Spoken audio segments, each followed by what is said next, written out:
Birthday ব্লগের part 2 নিয়ে কিন্তু চলে এসেছি।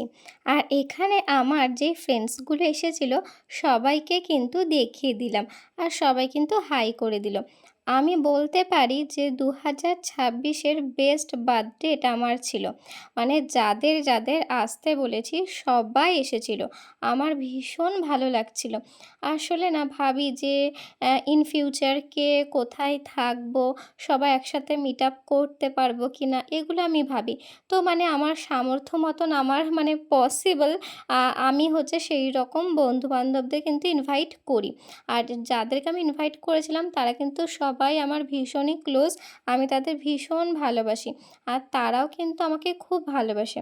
মানে আমার বার্থডের জন্য তারা যে এফর্টটা দিয়েছে সেটা কিন্তু আমি খুব ভালোভাবে বুঝতে পেরেছি। আর আমার থেকে বেশি তারা কিন্তু বেশি এক্সাইটেড ছিল আমার বার্থডে নিয়ে। আর আমার বার্থডে আউটফিটটা কেমন হয়েছে তোমরা কিন্তু সেটাও কিন্তু কমেন্টে জানাবে। আর হ্যাঁ, ভিডিওটা কিন্তু অনেকটাই বড় হতে চলেছে, কারণ এই আরেকটা ভিডিওতেই কিন্তু আমি মানে পুরোটা শেষ করে ফেলবো। আর মানে বাকি পার্ট আর রাখছি না, কারণ রোজ রোজ আমার পক্ষে এডিট করাও পসিবল না, তো একবারে এডিট করে আমি দিয়ে দিচ্ছি। আর এখানে যখন আমাকে সবাই গিফট দিচ্ছিল আমি বলছিলাম মানে অ্যাকচুয়ালি আমার আউটার মাইন্ড ছিল কি দরকার ছিল আনার, আর ইনার মাইন্ড বলছিল বেশ করেছিস এনেছিস, আমি এতগুলো গিফট পেয়েছি। Just kidding. আর সত্যি বলতে গিফটগুলো কিন্তু আমার ভীষণ ভীষণ পছন্দ হয়েছিল। আমি কিন্তু গিফট আনবক্সিংয়ের ভিডিও কিন্তু শেয়ার করছি। আরও বেশ কিছু কিন্তু গিফট আনবক্সিংয়ের ভিডিও দিতে বাকি আছে, সেগুলোও কিন্তু দেব। আর যাদের যাদের আমার ভিডিও দেখতে ভালো লাগছে তারা কিন্তু আমার সাথে থেকো, লাইক করো, কমেন্ট করো, আমার কিন্তু খুব ভালো লাগবে। তারপর দেখো আমি আর আমার বান্ধবী জ্যোতি আমরা কিন্তু একটু খুব সুন্দর ভিডিও করে নিচ্ছিলাম।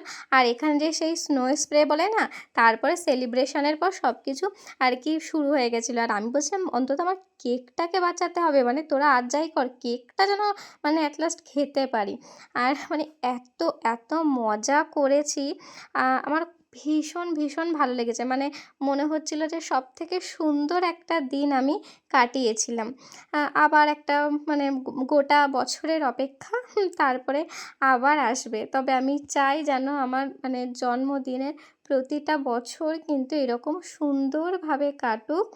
আর আমি না ওদেরকে ট্রিট হিসাবে খাইয়েছিলাম বিরিয়ানি, আর স্টার্টারে নিয়েছিলাম হচ্ছে কি ক্রিসপি চিকেন। আর মানে এতজনে ছিলাম আর আমাদের কিন্তু এক টেবিলে আর কি খাওয়ার কিন্তু ব্যবস্থা আর কি ওনারা করে দিয়েছিলেন। আর এটা কিন্তু সেলিব্রেট হয়েছিল গোবরডাঙ্গার হইচই রেস্টুরেন্টে। আর এদের কিন্তু মানে সার্ভ কিন্তু খুবই ভালো ছিল। আর আমার এই ভিডিওটা কেমন লাগলো তোমরা কিন্তু সেটাও কিন্তু অবশ্যই কিন্তু জানাবে। আর এখানে সবার খাওয়ার ভিডিওগুলো কিন্তু করছিলাম। অ্যাকচুয়ালি হয় কি আমি না একটানা ভয়েস দিই। এবার কী বকবক করবো, যা পারি মাথায় সেগুলোই কিন্তু বলে যাই। কারণ আমি কিন্তু রিটেক নিই না। আমি একবারেই কিন্তু ভয়েস দিই। আর এদের কিন্তু খাবারের কোয়ালিটি খুবই ভালো ছিল। আমি বলতে পারি এদের হইচইয়ের কিন্তু মানে রেগুলার কাস্টমার। মানে মাসে যে কতবার যাই তার নেই ঠিক। আর হ্যাঁ, মানে যেই সমস্ত অবশিষ্টাংশ খাবার ছিল আমরা কিন্তু ফেলে দিইনি। আমরা কিন্তু ডগু বাচ্চাদের জন্য নিয়ে গেছিলাম। রাস্তায় যেই ডগু বাচ্চা পেয়েছি আমরা কিন্তু দিয়েছিলাম। সত্যি বলতে কি ওয়েস্ট করে লাভ নেই, ওরা ফেলেই দিত। তার থেকে একটা ডগু বাচ্চার পেট ভরলেও তো ভরবে। তো সেই জন্যই আর কি করেছি। আর আমার মতন আমি দেখেছি অনেকেই কিন্তু এরকম মানে করে থাকে অবলা প্রাণীদের ভাবে, মানে যারা ভালোবাসে অবশ্যই তারা তো ভাবাটাই স্বাভাবিক। তো চলো টাটা, দেখা হচ্ছে নেক্সট কোনো ভিডিওতে। তোমরা সকলে ভালো থেকো।